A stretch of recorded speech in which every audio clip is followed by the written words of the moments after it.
Hello everybody, once again welcome back to Financeable YouTube channel. Today in this video I'm going to show you how you can zoom on trading view. So make sure you follow my step till the end.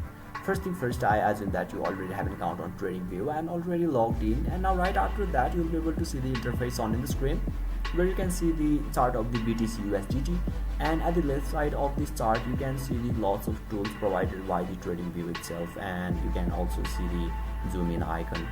So once you click over there, you need to select a view. Let's say I want to select this one.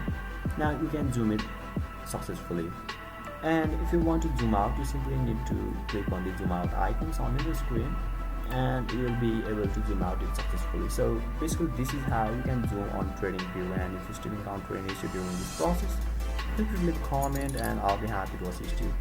If you found this video helpful, please give it a thumbs up, and if you are new to this channel, make sure to hit the subscribe button and set the bell icon to on so that you can stay updated with our latest content.